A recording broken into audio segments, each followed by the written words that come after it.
The hour of 6:30 having come and various factors converging to encourage us to move quickly, I will call this meeting to order and ask the clerk to please call the roll. Alder Fair.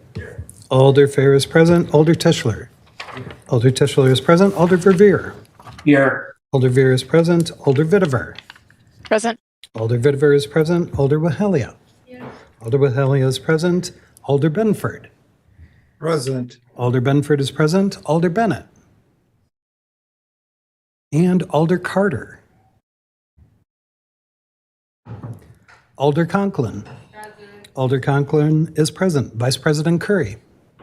Here. Vice President Curry is present. Alder Evers. Alder Evers is present. Alder Figueroa Cole. Here. Alder Figueroa Cole is present. Alder Foster. Here. Alder Foster is present. President Furman. President Furman is present. Alder Harrington McKinney.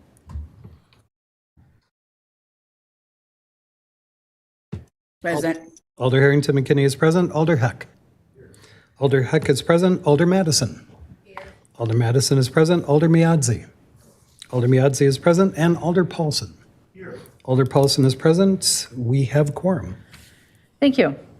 I will forego open remarks except to say Happy New Year, everyone. And we'll move on to honoring resolutions, starting with item 1, which is Legistar 75289, commending Ed Ruffriegel on his retirement.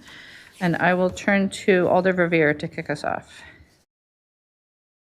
Thank you, Mayor. I move adoption of the resolution. Is there a second? Thank you. Alder Verveer, would you like to read the resolution, please? It would be my honor and privilege to do so, Mayor. Whereas Fire Marshal and Emergency Management Coordinator Edwin J. Ruckriegel started his career with the Madison Fire Department on July 16, 1990, and will retire on January 3rd, 2023, after more than 32 years of dedicated service to our community. And whereas he was initially hired as the fire protection engineer and was then promoted to Fire Marshal on March 13, 1994, and whereas he was appointed as the City of Madison's Emergency Management Coordinator in 2005, and whereas for the past 17 years, he oversaw the city's response to multiple large-scale emergencies, including the flooding of 2018 and the COVID-19 pandemic. And whereas in 2008, he spearheaded a movement to update the city's smoke alarm ordinance, which passed and went into effect in 2010. And whereas in 2009, he created an elevator inspection division with responsibility for inspecting all of the conveyances in the city. And I yield to you, Mayor. Thank you, Alder. Whereas in 2016, he was instrumental in securing a Class 1 ISO classification for the City of Madison, a distinction held by only 3 municipalities in the state of Wisconsin. And whereas in 2011, he received the Madison and Dane County Public Health Award for Leadership. And whereas in 2022, he received the Joe Vorse Career Safety Award from the Professional Firefighters of Wisconsin. And whereas under his leadership, the City of Madison saw an expansion of its fire prevention and community education services with a more progressive and comprehensive approach to life safety. Now, therefore, be it resolved that the Mayor and Common Council express their appreciation for the services, dedication, and passion for the safety of this community that Fire Marshal Ed Ruckriegel gave to the City of Madison during his 32 years of service. And be it further resolved that he will be missed and that we wish him the best in his retirement from the City of Madison and the Fire Department. And Ed is online with us, I believe. Thank you, Ed, for joining us. Congratulations on your retirement. You're receiving a virtual and actual round of applause. Thank you. Thank you, Mayor. Would you like to say a few words, Ed? Sure. It's been 32 years, but it's been 32 wonderful years. Serving with the City of Madison, serving the residents, and serving the fire department. It's been a real honor and a privilege. And I thank the Common Council, the Mayor, and Fire Chief Carbon for that opportunity. It's just been a remarkable opportunity and lots of wonderful rewards along the way that could never be replaced. One last thing, it's especially wonderful or meaningful to work in the city where we live. That's an important part, I think, of, living, being a resident and working for the city. It's always been meaningful. So again, thank you for a nice send off in my retirement. Thank you. It's been moved and seconded. Is there any objection to recording a unanimous vote in favor? Seeing no objection, we'll record a enthusiastic unanimous vote in favor and wish Ed the best in his retirement.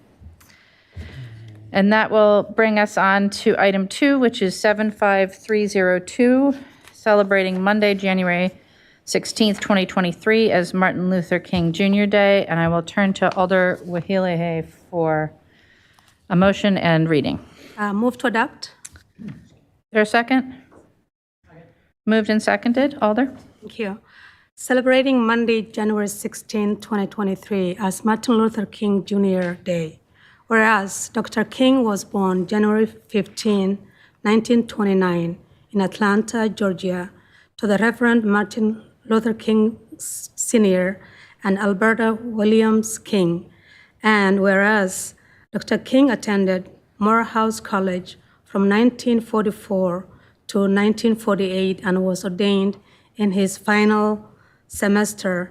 And whereas Dr. King married Coretta Scott on June 18, 1953, and whereas Dr. King obtained a doctoral degree in 1955 from Boston University, the same year he led a 381-day nonviolent demonstration that became known as the Montgomery Bus Boycott at the age of 26, and moved to Barbara McKinney.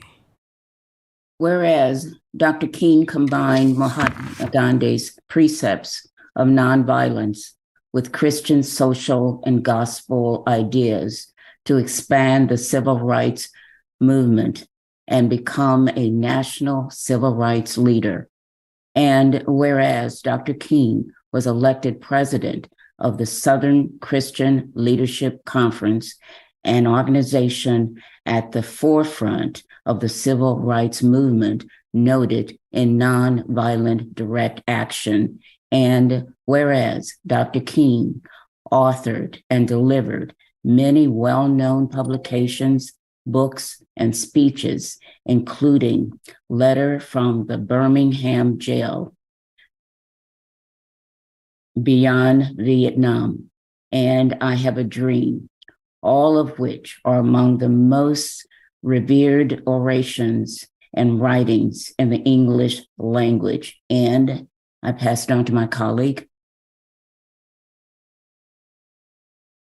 3, Dr. King organized the March on Washington for Jobs and Freedom event with over 250,000 attendees in Washington, D.C., and delivered one of the most quoted speeches of all time. And whereas after police attacks with tear gas and clubs on demonstrators, Dr. King awaited federal court approval and carried out the march across the Edmund Pettus Bridge on the Selma to Montgomery March. And whereas Dr. King was awarded the Nobel Peace Prize in December 1964, and Alder Miadzi.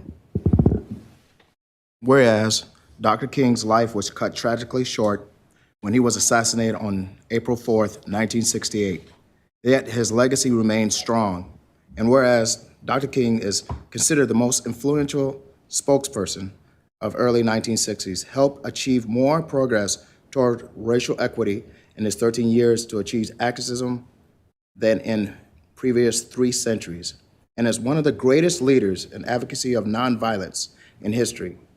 And whereas King's life was dedicated to racial equity in America, advocating through nonviolence, leadership, and Whereas 2023 marks the 40th anniversary of the passage of the King Holiday Bill, which established Martin Luther King Jr. Day as a national day holiday. Now, therefore, be it resolved that the Mayor and the Madison Common Council celebrate Monday, January 16, 2023 as Martin Luther King Jr. Day. Be it further resolved that the City of Madison thanks all the individuals and organizations throughout the City of Madison that have dedicated themselves to carrying out the legacy of Dr. King's. Thank you, Alders. It's been moved and seconded. Is there any objection to recording a unanimous vote in favor? Seeing no objection, we'll record that unanimous vote. And we'll move on to disclosures and recusals. Are there any disclosures or recusals on any items on tonight's agenda? Seeing none, we'll move on to the presentation of the consent agenda. President Furman? Thank you, Mayor. A consent agenda is moved with the recommended action listed for each item on the agenda, including public hearings, except 1, items which have registrants wishing to speak, 2, items which alders have separated out for discussion/debate purposes. Agenda items with recommendations different from the agenda. Agenda item 62, legislative file 74926, substitute complete Green Street policy. Report of the Transportation and Policy Planning Board. Recommended action is to adopt the substitute. Agenda items excluded by 1, requests of alders, or 2, due to speakers registered by 6:40 p.m. on January 3rd. Agenda item 5, legislative file 74671, public hearing new license for Mishkla Peruvian Cuisine LLC. Agenda item 51, legislative file 74065, certified survey map of 2007 Roth Street, 12th Aldermanic District, speakers registered. Agenda item 62, legislative file 74926, complete Green Streets policy, speakers registered. Not quite there yet, but thank you. Are there any other items that alders would like to have excluded from the consent agenda? Alder Wahilihi?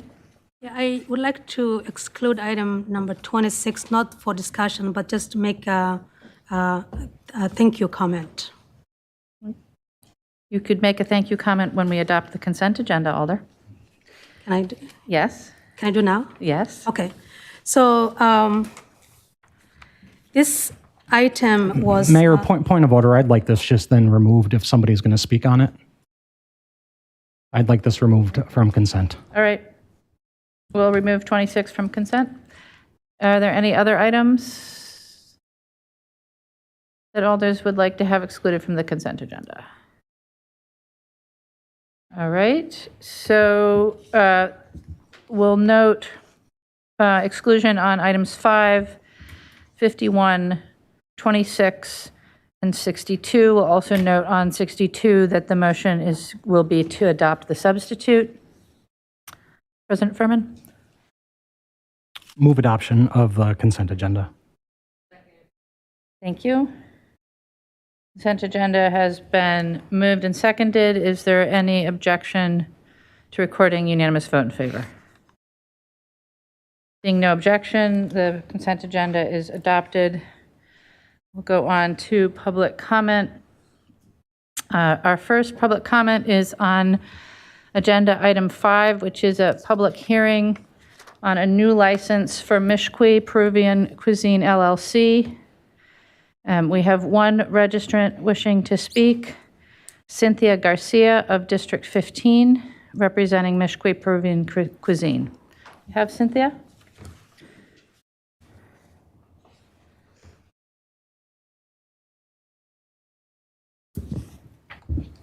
Hello, everyone. So first of all, I want to apologize that I missed the appointment last month on the 21st.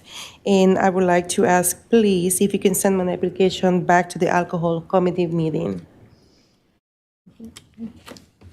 Thank you. Are there questions for the registrant?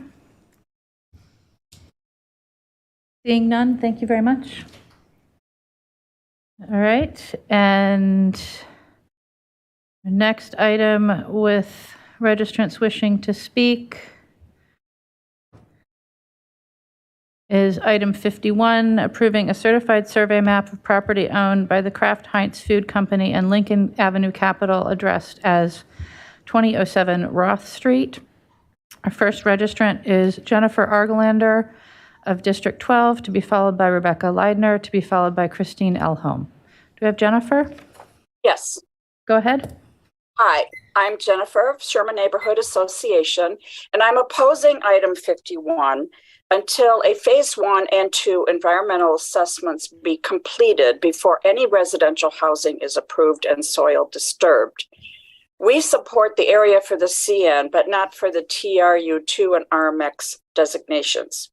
The city and the community spent hours developing these area plans, and we, the community, thought that it really meant something. In actuality, the city decides what they want to follow or what they can tell us is just guidelines. Somehow, with the wave of a hand, this Hartmeyer area went from industrial to residential with no knowledge if the land is safe as residential. And then I recently see that Ms. Stallers says that the land zoned industrial might not be able to be changed to residential for the tiny village. What are these facts being based on? We, the community, did not agree to the TRU2 and RMX zoning, which was done after the plan was approved. So the city just moved the plan to fit their vision, not necessarily ours. The Oscar Mayer plan has green and resilient goals based on community input. Goal 4, any redevelopment process must include assessing and preventing human exposures to toxic chemicals at the site and or released from the site among all people, and particularly at-risk low-income people and people of color. Since the development of the Oscar Mayer plan, we all knew this land was contaminated, but the city has refused to take this seriously or just downplays it. Even in the last PC meeting, a city staff informed the commissioners this land was just a landfill. There are many more worse landfills, instead of paying attention to actual facts. The city is here to serve and protect all its residents from dangers, especially health ones. And yet, the only thing that is pushed is build, build, build on any land you can find, regardless of the condition of the land. And the city continues to dismiss our community input. So the question is the land safe for people of all ages and vulnerabilities to live on? It is our duty as leaders, community members, to ensure that health of future residents of this land is protected from the toxins in the site's soil and groundwater. Before any ground is broken and plans move ahead, we must know that this land is safe. I have about 30 seconds. Okay, this project fails to meet the very first conditional use standard without having a phase 1 or 2 assessment. Nothing should be built on Hartmeyer land without thorough environmental assessments being completed. Please do the right thing and delay approval of this entire project. Thank you. Our next registrant is Rebecca Leidner of District 12, to be followed by Christine Elholm, to be followed by Marcia Cannon. Rebecca? We have Rebecca? There's no one by that name in the attendee list. All right, doesn't look like we have them here either, so we'll go to Christine Elholm of Melrose Street, to be followed by Marcia Cannon, to be followed by Beth Sloyes. Christine? Thank you. I'm hoping that you can hear me. Yes.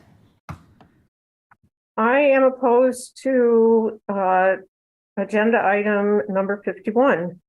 In the city of Madison's frenzy to approve a development of 550 affordable housing units at 2007 Roth Street, I think you've turned a blind eye again and again and again to a very real and critical concern.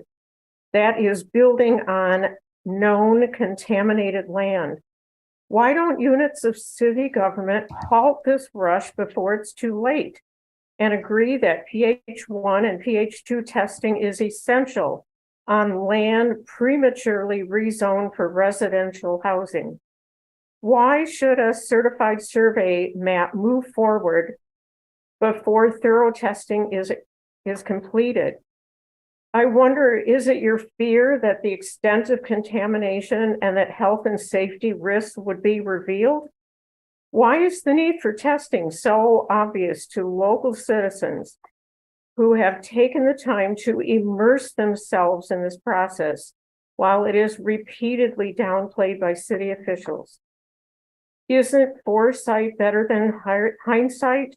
I think it's disheartening, discouraging, and dismaying to live in a progressive city like Madison, where citizens saying, "I told you so," could become the norm. Thank you. Thank you. Our next registrant is Marcia Cannon of District 18, to be followed by Beth Sloyes. Marcia?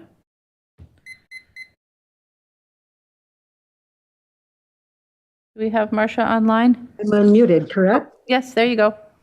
Thank you for allowing me to speak before the Common Council about this development. I oppose approving the certified survey map for the property at 2007 Broad Street because the project is not ready for approval. Yes, we need more affordable housing. I'm not arguing that we don't. But this parcel is contaminated. I think everybody agrees. We just don't know the depth of the problem. We do know it's adjacent to a wetland, and we know that the proposal is to put 1,000 or more low-income residents right there. Now, Lincoln Avenue Capital, the developer, has a lot of expertise in rehabbing existing aging affordable housing developments. They've done a great job nationwide, but they are just beginning to take on ground up construction projects. They proudly announced their very first project from ground up last October in Colorado Springs. I did a little research. They had a proposal in Orange County, Florida, near Orlando, that never went anywhere because, as it reported, they were asking the county government to disregard all of their environmental rules so they could build this project. I don't think this project is ready for prime time. Given the history of this building site, the suspected presence of cancer-causing chemicals, at the very least, the city should require stringent phase 2 testing before any ground is disturbed. If you do approve this development as is, there needs to be a bond or other assurance from the developer that city taxpayers will not be left paying for the cleanup of disturbed carcinogens. Thank you. Thank you. Our next registrant is Beth Sloys of District 18. Thank you, Mayor. Good evening.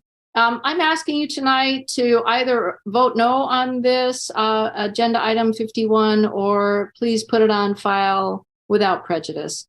The 28-acre wetland parcel at Roth Street is part of the post-industrial land found on the north side along Packers Highway. According to city engineering, these properties present public health, economic, environmental, and social challenges to the communities in which they're located. If the city is going to require a phase 1, possibly phase 2 environmental site assessment for the 15 acres slated for a possible future park, I encourage that a complete phase 1 and 2 environmental site assessment be conducted on the entire parcel of land before any senior citizens or working poor families are offered housing on this site or having children play in the park. If the city is concerned with the western portion of the parcel and its contamination, then why on earth isn't the city requiring the same level of due diligence from the current landowner, Kraft Heinz, before they sell off any of this land? Kraft Heinz is the company that owns the land that stored the coal, spilled the oil, caused groundwater contamination with volatile organic chemicals and polycyclic aromatic hydrocarbons, cancer-causing agents. Why are we not asking them to clean it up? The entire area was once predominantly marshland and wetland and was partially filled. It was once clean soil and water. The area's natural state coincides with its high groundwater that we see exposed in the delineated wetland area. The high groundwater levels will impact the ability to build below ground, the installation of foundations, and require dewatering. High rates of pumping to dewater the site will likely draw any adjacent contamination towards the site. All groundwater pumped will need to be tested and possibly treated before it goes into our treatment plant or into our lakes. As the Oscar Mayer Special Area Plan, or OMSAP, states, the management of contaminated soils and groundwater are factors that will need to be addressed prior to any redevelopment projects. I feel we are failing on that point. The most important part of the OMSAP, and likely the only plan citywide that specifically demands environmental justice, insists that we address racial justice, social equity during the OMSAP redevelopment process, which must include assessing and preventing human exposures to toxic chemicals at the site and or released from the site among all people, and particularly at-risk low-income families and people of color. The plan calls for green infrastructure. With so much flat roof space, why are we not insisting on solar roof panels to help low-income families and seniors to reduce their utility bills? Now, that would be a great support to poor families and About 20 seniors. seconds left. Thank you. Focus should be on protecting public health and safety, waste reduction, supporting climate resilience, and creating a space that provides a wonderful home place, not just buildings. After all, isn't that what we're creating? Safe homes and a safe park. Thank you very much. Thank you. I'll try one more time for Rebecca Leidner. We don't have Still Rebecca not in the room. attendee list. All right, thank you. Those are our registrants on items 51. Are there questions for any of the registrants? Seeing none, we'll move on to item 62. Item 62 is resolution approving a complete green streets policy. Our first registrant is Ann Walker of District 6, to be followed by Courtney Lindell. Do we have Ann? Good evening. I urge the council to vote no on agenda item 62.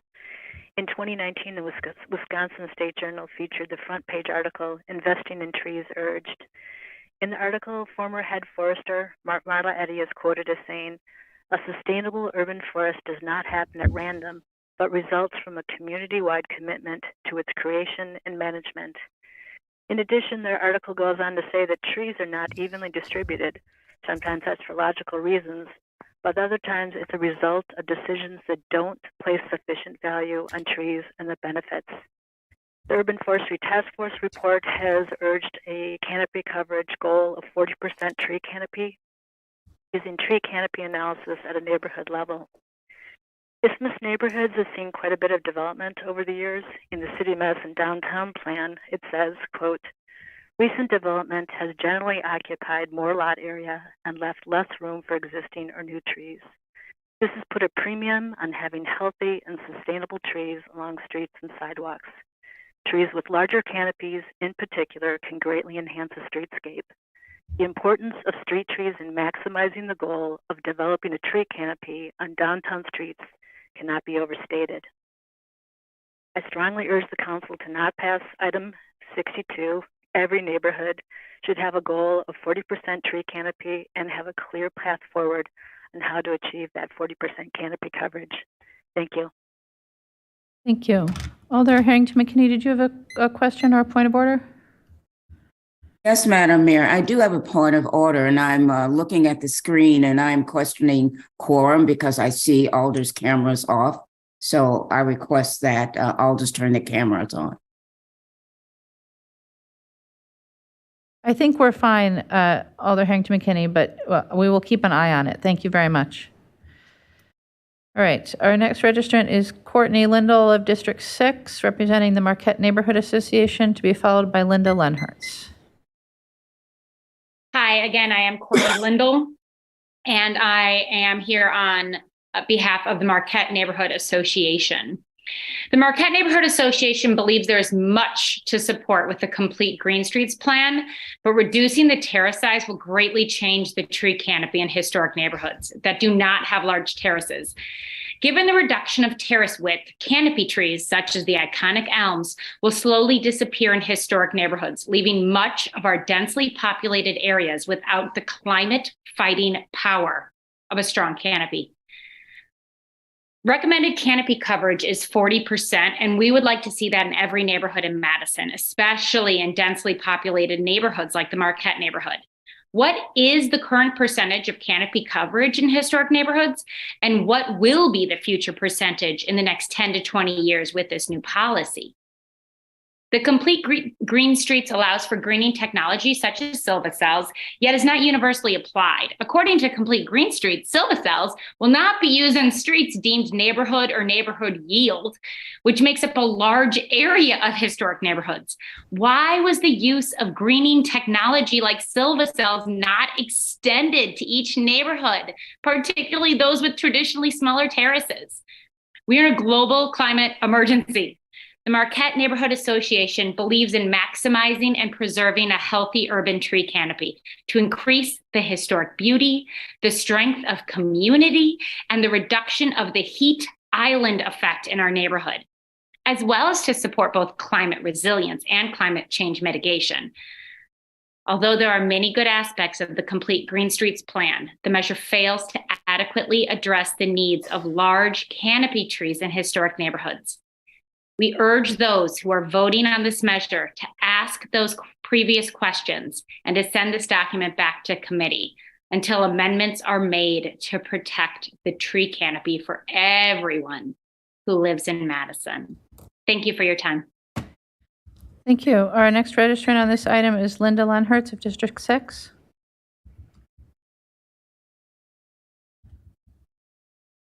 Do we have Linda online? Yes, I'm here. Thank you. Go ahead. During the public engagement process, one of the things people enjoyed most about streets was nature, greenery, and water. And this guide claims that the guide reflects those community values and priorities. Yet, more emphasis needs to be placed on greenery and canopy trees. There's a number of things that could be done, one of which is changing this idea that an average between the canopy coverage and the tree equity score determines the priority of canopy. In the actual report itself, if one component, canopy coverage or tree equity score, was high, that area became a high canopy area. If one has to be high on, if an area has to be high on both components, there's very few areas that qualify for high priority canopy coverage. Another change I think should be made is in the tables where narrow or large is used. It should be replaced with language such as large is preferred or narrow to make clear that preference for canopy trees. This idea that canopy trees can't be planted in 5-foot terraces, there is some sense to that, but there's areas like Williamson, Oak Ridge, that the whole entire multi-block street is 5-foot terraces, and it would decimate those streets.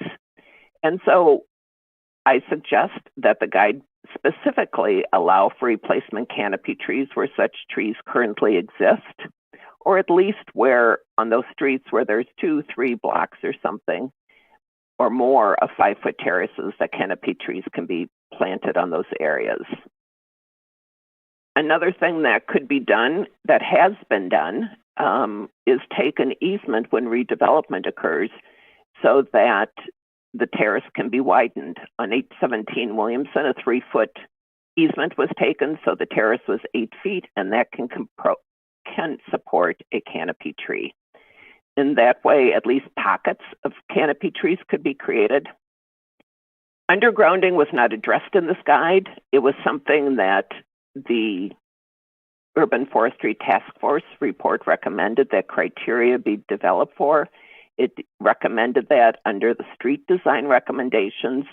This is a street design, and I urge you to change the resolution so that at least at the next update, that there would be something in the next year addressing undergrounding of utilities. Such criteria could include that funding be available to do that. But Madison has used TIF money to underground That's your time. redevelopment. Thank you. We have no other registrants wishing to speak. Are there questions for any of the registrants on this item? Seeing none, thank you all. That is the end of public comment. So we'll go to item 5. Item 5 is Legistar 74671, a public hearing on a new license for Mishkwi Peruvian Cuisine. President Furman. Move referral to ALRC on January 18th, back to the Common Council on February 7th. Moved and seconded to refer to ALRC on January 18th and the Common Council on February 7th. Is there discussion? Seeing no discussion, is there any objection to recording a unanimous vote in favor of referral? Seeing no objection, we'll record a unanimous vote in favor of referral. Ma'am, your item has been referred. All right, that will take us then to item 26.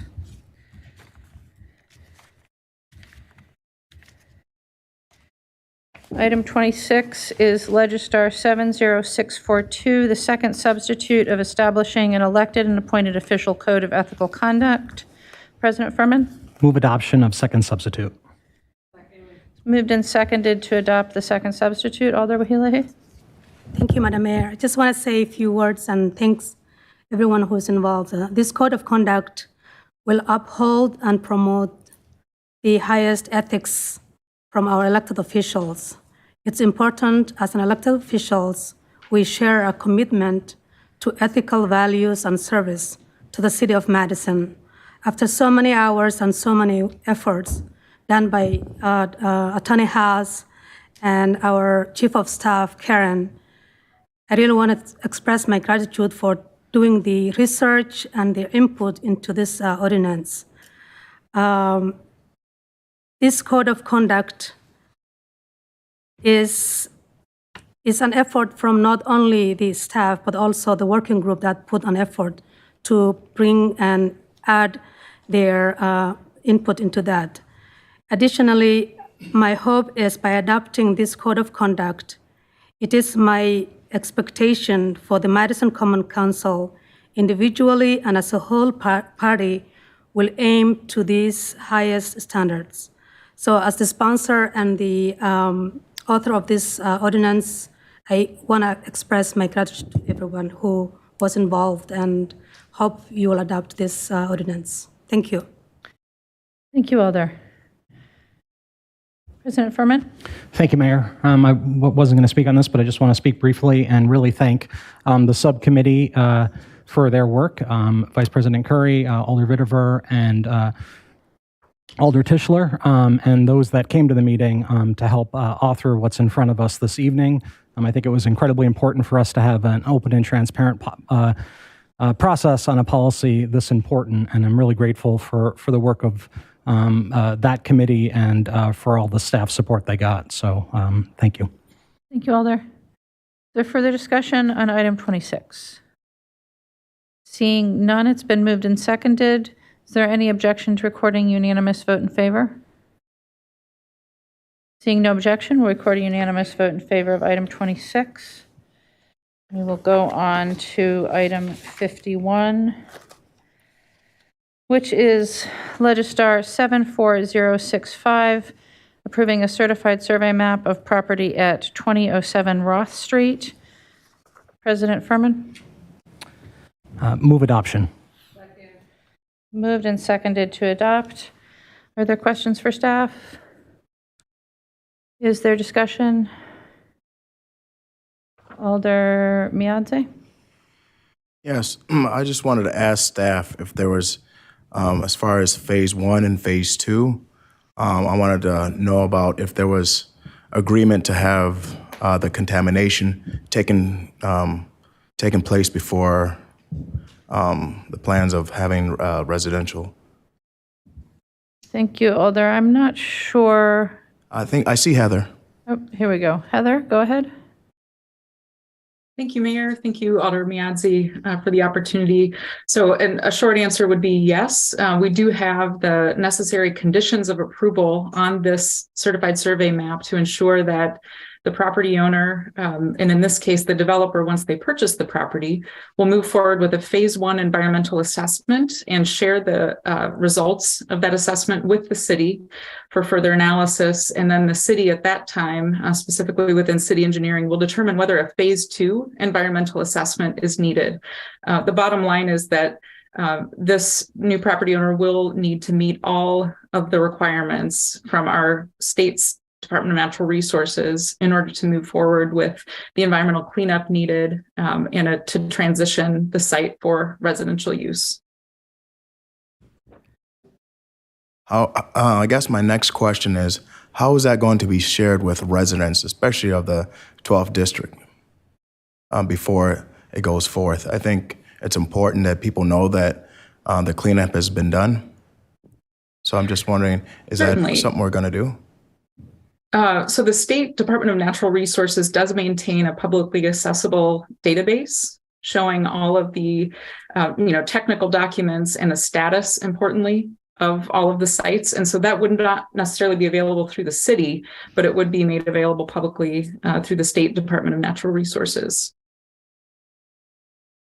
Approving this tonight, will that mean that the process would go ahead and make sure that it's done before? So that is the process, right? To make sure that it's done before the go ahead, right?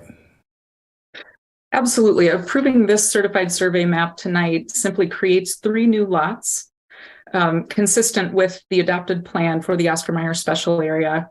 And basically the conditions of approval that the Plan Commission and now Council are considering would ensure that environmental first assessment, continue to explore what is needed to clean up the site. And then absolutely the environmental cleanup would be needed before any development actually moves forward. Tonight's approval simply provides the certainty that these lots can be created for 553 new housing units and a future park. All right, and the last question, have we talked about where the site, as far as where the contamination will be dropped off at, or is that another discussion or another segment? Yeah, those details are important and they really take place after the environmental assessments are completed. But what we understand from our engineering colleagues is that this site, from what the city understands, is really similar, if not even perhaps lesser contamination rates than what we've seen on the isthmus with a lot of the redevelopment that's happened recently. So in our city's isthmus and central areas, it's a fairly similar level of contamination, important to fully assess and important to clean up as the use transitions from industrial to residential. Thank you. Thank you, Alder. Are there other questions? Alder Carter? Yeah, Heather, this is just a basic question. I know that when we had, I believe it was Royster property on, I think it's Cottage Grove Road, and we had to remove the topsoil. Is that the same process we would do at this location? That's a great question. And so really to answer that question fully, the property owner will continue to move forward with an environmental assessment to figure out exactly what levels of contamination are where on the site. And then 2 really common strategies for ensuring that future residents don't come into contact with those contaminants are either removal of some of the topsoil from the site and replacement with new clean soil, or capping with a building, with a parking garage, et cetera, to ensure that any contaminants that are in the soil remain underground. And again, the contamination that we're anticipating at this site and from what the applicant has already been investigating through the DNR process, the Department of Natural Resources process, really demonstrates that it's fairly similar levels to what we've seen on the isthmus. Thank you. Are there other questions? Is there discussion? Seeing none, it's been moved and seconded. Is there objection to recording unanimous vote in favor? Seeing no objection, we'll record a unanimous vote in favor of item 51.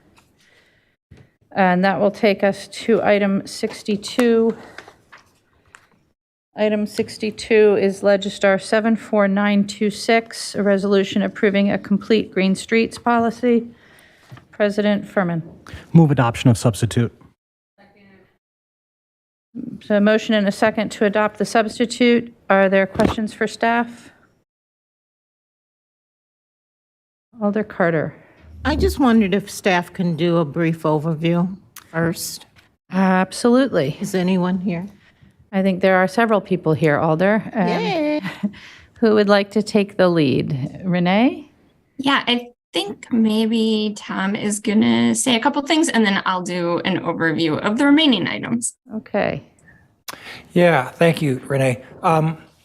Really, since 1938, the federal government came out with a highway classification system, which gave us our arterials, collectors, and local roads. And through subsequent books, through 1950, the Red Book, the 1957 Blue Book, the Green Book, transportation planning has really been focused on arterials, collectors, and local streets and moving automobiles. And what this Complete Green Streets does is it takes the focus off the automobile and focuses more on moving people. Okay, so I'm excited about it. I feel like the staff team has done a very good job. Our consultants have done a good job. There have been some incorrect information out there, and I think there's been a lot of emails. And so Renee's brief presentation will give an overview, but also help to clarify some of the questions you might have. So good. Thanks, Renee. All right. So I think if I could share my screen, that will help because I do have some graphics to help with this. So I don't know who can do that. Anyone? I'm not sure. Yep, 1 sec. All right. Thank you. It will make it easier for everyone. But while I wait, so most of you know, I'm Renee Calloway. I am the pedestrian bicycle administrator. I am in traffic engineering, and I have been managing this on behalf of our staff team. And here we go. But we have had staff from a variety of departments: engineering, traffic engineering, streets, planning, who've been working on helping us develop this guide, which is intended to help us kind of build the types of streets we used to build, kind of what we would call right-sized streets, even though we have been doing complete streets for a long time. You know, our streets have got wider. They've become more automobile oriented. And so you all hear more about this probably than you would like to, just about streets that feel unsafe. People are driving too fast. A lot of times they look like this. Not very many people are parked on them. They're much wider than would be ideal, and there's a lot of difference across the city depending on when your street was built. And what we want to do is kind of have all of these principles that complete streets are for everyone. It doesn't matter how you travel. One thing is people think that complete streets all look the same. They don't. They're very specific to the context of that neighborhood and that street. But they all are focused on safety, that people can be comfortable using them, and that it provides access for everyone. And then green streets have become a very important part of this. We heard a lot about that tonight. And we want a healthy, resilient city. Stormwater issues, climate change issues, heat islands, all of those things, but also green streets are quality of life. They're pleasant streets to be on. So we want to build better streets, and this is our kind of roadmap to doing that, to having more human-centered streets that are safe for everyone, and particularly people who are the most vulnerable to serious or fatal crashes, those people who are walking and biking, they should be safe for them. We should build them for what we need today, not some imaginary future. So maybe we have additional right of way, but we build a good, safe street that's the right size for today. And that we have that sustainability and that really welcoming place through green infrastructure. So just kind of the basics of what you'll see in Complete and Green Streets is that we have some community values, and our process tries to center those. It offers the clear direction on priorities. We have a good street, a good place, a starting point for each of our street designs. And we're also very explicit that we need to be equitable. Our streets should not look different just because of the income or other like racial demographics of a neighborhood. Our process should ensure that everyone is getting the same treatment and getting consideration of the same features. And then I think the most important part is that this is a flexible tool and it will change. That's kind of built into the structure of this, that we're going to have, new design guides. We're going to have different kinds of sort of green technology that can assist us. We will have new policies, certainly as we've gone to different committees and just talking to different alders. There's definitely a lot of additional things that can be incorporated into sort of that next version of this. So this has been going on for quite a while now. We started back in the winter of 2021. The Transportation Policy and Planning Board has seen this regularly as we've gone through this whole process to build out this additional guide, but starting, with the basic values. We've done quite a bit of engagement, 3 phases. First, we asked people what they, wanted in their streets, in that public right of way, what they valued. We went back and said, did we hear you correctly? Do our materials reflect that? And then we tested the entire guide on people to see if that still felt in alignment with what they had told us. We did a lot of typical things online, post-pandemic kinds of things, virtual. We had a lot of videos, we did surveys, but we put a lot of extra effort and resources into having focus groups through each phase to talk with people of color and people who are low income in our community to ensure that their voices are being heard, because we found that through the kind of more typical engagement, we were not hearing from them, and we wanted to ensure that we were. So we did test these things with them to ensure that people supported or at least could live with the different things. When it did come to the final guide, it is a complicated document. So we heard a lot of people feeling that they felt good about it. They didn't totally know if it would work, but they felt like what they understood was in alignment. So this is what we heard on values, putting people first. So people, not sort of type of vehicles, that this should support community, neighborhood movements, abilities to go to local businesses, and about sustainability, that green infrastructure part is important to the community, and that they wanted to ensure that we were centering equity, and where there have been disparities in street designs, that those don't continue going forward. Instead, we're really working hard to overcome that and build our streets better for everyone. On the right is our modal hierarchy that has people walking, using mobility devices at the top, transit, biking, motor vehicles, and then parking is included on there. We did hear a lot about that, a lot of discussion. So we wanted to ensure that people understood that mobility is priority number 1. So those values and that modal hierarchy kind of infuse this whole process that we'll be using. It's based on 11 street types that take into account the context of the street. And within each of those street types, there's some basic priorities between different zones of the street. And then that is further influenced it kind of by these overlays. And I'm going to talk about those in a little bit because I think that has generated the most discussion. But those 2 things help identify an individual street's design priorities. There's then quite a few charts that kind of talk about what kind of space you have to allocate. And if there's not enough space, then you go back to those priorities to determine what do you have to change to come up with a final design, or potentially more than one design might meet the different priorities. And, all of that should still reflect those values and that modal hierarchy when you get to that design or designs at the end. I think one of the things that's the most interesting to people is these overlays, because they help further prioritize and consider the context of an individual street. We have equity, and that's a lot about process and documentation to ensure that we are designing our streets equitably. We have 2 that are more modal, the Transit Priority Network and the All Ages and Ability Bike Network. And these are places where it's important to ensure the connected network exists. And so you wouldn't trade off things that you need to ensure a good transit network or things that are critical to the bike network. It isn't to say that other streets aren't going to have transit amenities or bike facilities, but these are the most critical streets for those modes. Kind of the same for the tree canopy and green infrastructure.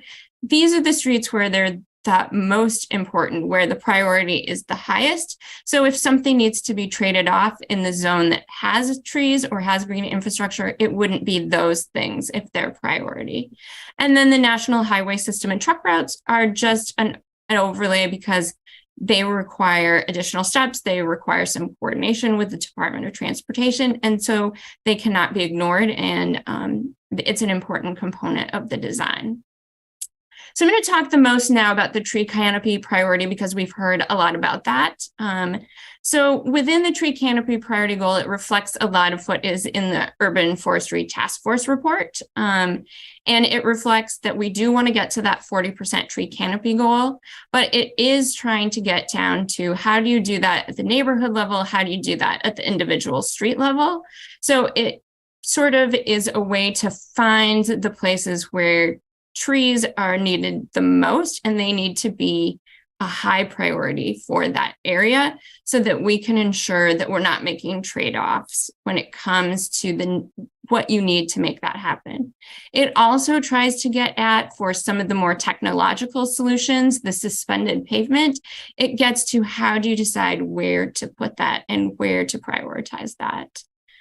I do want to clarify that it isn't changing our current policies. We still do these narrow canopy trees, even in these smaller terraces. However, the guide is trying to get us into a situation where we can have larger terraces that better sustain trees' health over the long haul. So even if it's not in a priority area, there are things that are suggested, such as, having a wider terrace on one side of the street.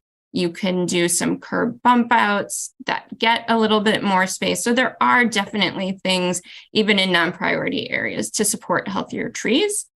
It does talk about this kind of technology. If you are downtown there on Martin Luther King, you can see a suspended pavement situation where we did do trees. But they're generally in areas that have hardscape where you really need to support those tree roots and that soil volume for health. And it really does talk about where you might do those. We've done them on MLK. We did one this year on Ohio, some over by the library. State Street has kind of our own system that we developed, but it really is talking about how do we make that investment wisely. These are more expensive, but they do really help the trees. And I think, one thing is that this guide generally is going to make for narrower streets, and that opens up a lot of opportunities to do better tree canopy, to have more space for green infrastructure, and to be more creative in your solutions for that. And it really supports that idea, something that I think we've been seeing in designs recently. So hopefully that helps. I'm going to stop sharing. Thank you, Renee. Are there questions? Seeing none. Very comprehensive, answered everybody's questions. Is there discussion? Oh, I spoke too soon. Alder Carter. I just have one quick question. You spoke about the Urban Forestry Task Force, and I just want to know how much of what the recommendations were incorporated into this plan. Is Renee still on? Yeah, sure. I can try to answer that. And I think maybe Charlie is there as well. But we did, it doesn't take everything that's recommended because there's still work to be done that will be incorporated in the future. But we tried to really focus on how can we support that 40% goal, particularly in the area where it recommends a way to do it more at the neighborhood level. And I think that's the big thing that we've really tried to focus our work on. I know that Charlie has mentioned some other recommendations where some work still needs to be done. And I imagine those, as that work is done, that can be incorporated into this guide in the future as well. Thank you, Alder Evers. Thank you, Mayor. Along the same lines, could you, there's this narrative out there that the Complete Green Streets is somehow a deviation from the recommendations in the Urban Forestry Task Force report. Could you, this could be maybe a simple yes or no. Are you going in a different direction, or is staff recommending a departure from the recommendations in that report, which was just a year or two and was embraced by this body? I would say no. We're not trying to deviate from that. We're really trying to help, do some of the things that are in it, and then to follow the current policies, not change any policies that came out of that. I appreciate that very much. And just one other question. You mentioned the aspect of priority areas, and I'm wondering if you can speak to maybe Charlie could address this, kind of the environmental justice concerns that we would want to have priority areas to make sure that we are allocating our design resources, which are not unlimited, to those areas in our parts of the city which perhaps have been denied those resources in the past. So is your question, so this project doesn't necessarily dictate funding, but it does have some steps for when we are funding things in equity priorities to ensure that we take some additional steps, we do some additional documentation, and we're ensuring that outcomes, that there aren't things that are being missed because people don't know to ask for them. Right. That we're ensuring that additional trees are added where necessary. And a follow-up to that, could you give some reassurance to a neighborhood who's not in one of the top high priority areas? That does not mean that then staff would ignore their interests and concerns and suddenly go and cut down all their trees. That's, again, some of the silly narrative that's out there.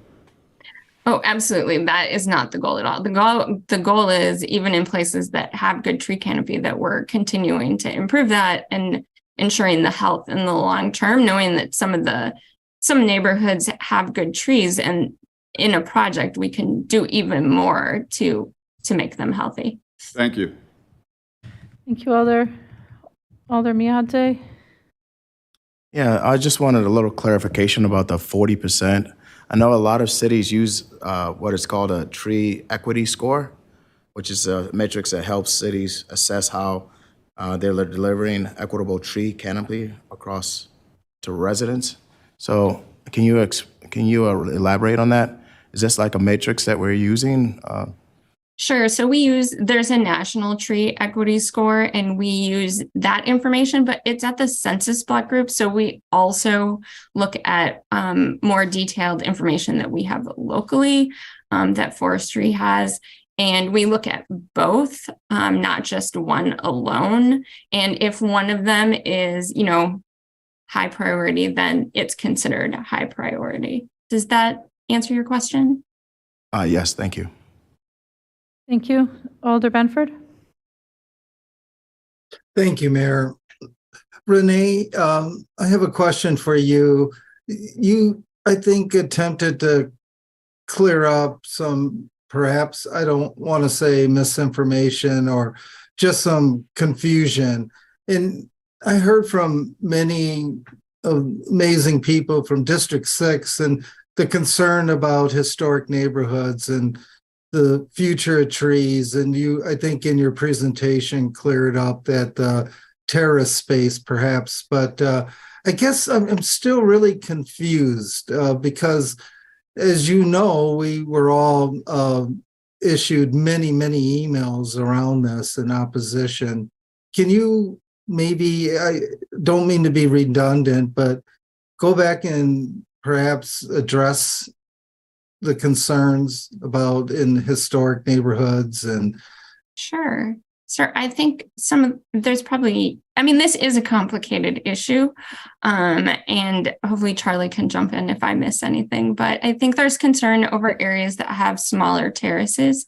So in that smaller 4 to 6 foot terrace, it's harder to do maybe certain species of trees, and what you can do is a more narrow canopy tree that looks a little bit different from some of the older style trees.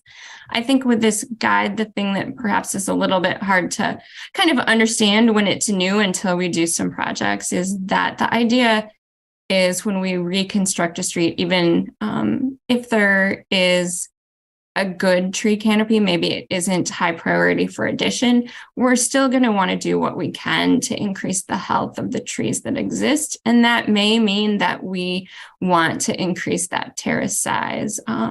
Anyway, so we would look at it in that mix of trade-offs, but we certainly wouldn't want to decrease it and make it a future high priority area for tree canopy. We want to do what we can to increase that, whether that be some bump outs to give a little more space to a tree, things like that. And I know one issue in older neighborhoods is this whole undergrounding of utilities, and that wasn't included. We're just, there is a policy on the books, and this continues to follow that policy. And I know that that's something that impacts the tree species as well that can be planted. So I think there's certainly not an urge to decrease the trees because there isn't a wide terrace. The idea is if there was a reconstruction to look at where those trees are and how we can get those trees spaced to be healthy in the long run, while also knowing that we have neighborhoods that have lower levels of tree canopy, and we need to prioritize adding as much as we can through the projects that come in the future. Does that help at all, Alder Benford? Tremendously. Thank you. Yeah. Alder, I just wanted to see if Superintendent Romines wanted to add anything. Sure. Briefly, just to perhaps reassure some, for those out there that are listening that have concerns about canopy trees and wanting to make sure we take advantage of every opportunity, so do we. We essentially, when we go to a planting site, the first thing we do is, can we put a tall canopy tree in here? Failing that, can we put a tall columnar type tree in here? And then you work down the matrix. There's nothing in this plan that prevents us from doing exactly the way we have. And talking with interim city forester Craig Klenke, who was involved in this, and one of our specialists, there's nothing else from an urban forestry standpoint that we would be asking for. The city's always had to make trade-offs and make hard decisions. We'll continue to do that. City forestry will continue to look for every opportunity to plant canopy trees. There's nothing here that stops that. Yes, when we have narrower terraces, that makes it more difficult to plant the types of trees generally people want. But again, this plan simply calls that out. It doesn't change anything in how we make our decisions and what trees to plant. Thank you. I see that Traffic Engineer Tao wants to weigh in as well. Thank you, Mayor. Yeah, just quickly follow up on Renee and Charlie. That one major intention of the complete green street program is to make the street as narrow as possible. I'm talking about pavement. So this, in large degree, in my opinion, actually helps urban forestry in providing larger trees and more trees. As we narrow down the pavement for many of the cases, we still have a right of way. That right of way we can probably allocate more to green space. So I think overall, I do think this is a positive thing for the city being able to provide more tree canopy. Thank you. Thank you. Lord Tischler, questions? Yes, I just wanted to ask a quick question.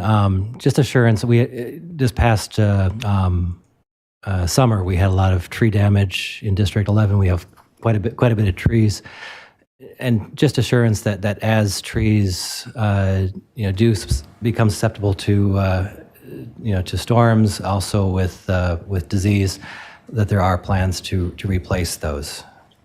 It's a little far afield, but I'll allow Charlie to respond. Thank you. I'll do my best. We look to pursue every available planting site. If we can plant trees, we intend to plant a tree. And again, we start from the big canopy trees to tall, narrow trees and work down the matrix. Again, terrace width is not the only deciding factor. It's a big factor, but there's a number of things. But there is no interest from the forestry staff to plant fewer trees or not to replant any site that is a viable site. Now, there are certainly things that can happen from the 1960s or 70s when a tree was planted to 2023. But failing that, if we can put a tree there, we're going to put a tree there. And as big a one as we can. Thank you. Are there any other questions for staff? Seeing none, it's been moved and seconded. Is there discussion? Alder Foster? Thank you, Mayor. Just wanted to real briefly give my appreciation to staff. This has been years in the process. Renee especially really shepherded it through, but it's really revolutionary. It's also I think putting into policy what actually has been best practice in a lot of projects over the last several years. And it's just really, really exciting that we've recognized some of the issues with the way we used to build streets, and just really this opportunity to narrow things down, get more greenery, get more trees, slow down cars. I think it's what I've heard from everybody in my district, and I think it's the same for most of us. So I'm just really excited about it and really appreciate all the work that went into it. Thank you. Thank you, Alder. Alder Carter? Thank you. And maybe Renee can come back, but Renee, at one point you said we're designing streets for today, not tomorrow, I believe is what you said. Can you expound on that? Are you saying that you're designing streets to be more narrow today, or are you incorporating all the widths? I think you showed a graphic, and I'm just trying to understand where you're going with that. Alder, we had moved on from questions, but I'll allow it. Renee? Yeah, sure. I can be quick. Basically, too many times we build streets currently with sort of what we think the volumes will be into the future, whether that is the case or not. So what we want to do is build those narrower streets that are safer from the get-go and have that right away should things change in the future. Thank you, Renee. Is there further discussion? Seeing no further discussion, is there any objection if I speak from the chair?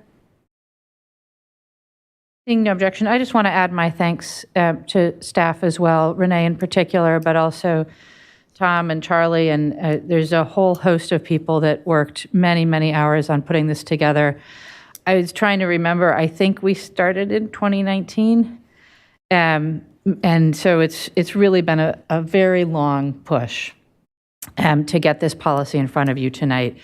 I think staff did a remarkable job. I think this is an excellent policy. I hope you'll adopt it, but really I just want to appreciate the hours and hours and hours of work that staff put into this. So thank you all very much. I have no other alders in the queue. It's been moved and seconded. Is there any objection to recording a unanimous vote in favor? Seeing no objection, we're recording unanimous vote in favor. Thank you all. And that brings us to the end of our meeting. Alder Fair, it's your turn. I don't know. I thought we wanted to stay a little longer. Move adjournment. Second. Moved and seconded to adjourn. Is there any objection to recording unanimous vote in favor of adjournment? Seeing no objection, we are adjourned.